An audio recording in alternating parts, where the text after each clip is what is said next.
കേരളത്തിൽ ഭാരതീയ ജനതാ പാർട്ടി 18ാം ലോക്സഭാ തെരഞ്ഞെടുപ്പ് കഴിഞ്ഞതിന് ശേഷം വലിയ ആത്മവിശ്വാസത്തിലാണ്. BJP ഒന്നിലധികം സീറ്റുകൾ കേരളത്തിൽ നിന്നും പ്രതീക്ഷിക്കുന്നുണ്ട്.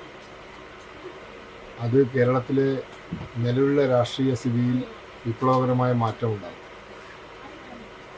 BJP കേരള രാഷ്ട്രീയത്തിൽ അതിൻ്റെ നടുത്തളത്തിലെത്തും.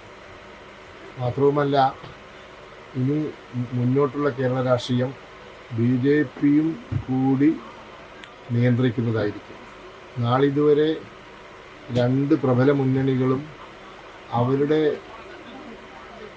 രാഷ്ട്രീയപരമായ നീക്കുപോക്കുകളുടെയും കളികളുടെ ഇടയിൽ ഒരു ഓരത്തു നിന്ന് ചെറിയ തോതിൽ മാത്രം പ്രവർത്തിക്കാൻ സ്വാതന്ത്ര്യമുള്ള അല്ലെങ്കിൽ സ്പേസ് ഉണ്ടായിരുന്നൊരു പാർട്ടിയായിരുന്നു BJP. അതൊക്കെ മാറി 2024 ലോക്സഭാ തെരഞ്ഞെടുപ്പോടുകൂടി BJP കേരള രാഷ്ട്രീയത്തിലെ നടുക്കളത്തിലെത്തും. BJP പ്രധാന കളിക്കാരാവും. ദേശീയ തലത്തിൽ എന്ന പോലെ അല്ലെങ്കിൽ കർണാടകയിൽ എന്ന പോലെ കേരളത്തിൽ BJP വലിയൊരു ശക്തിയായി മാറും. ഈ തെരഞ്ഞെടുപ്പ് 1991 തെരഞ്ഞെടുപ്പിൽ എന്താണോ കർണാടകയിൽ സംഭവിച്ചത് അത് കേരളത്തിൽ സംഭവിക്കാൻ പോവുകയാണ്. 1991 വരെ നടന്ന തെരഞ്ഞെടുപ്പുകളിൽ കർണാടകയിൽ BJPക്ക് കേവലം ഒരു മൂന്നാം കക്ഷി എന്ന നിലയിലുള്ള ഒരു സ്പേസ് മാത്രമേ ഉണ്ടായിരുന്നുള്ളൂ.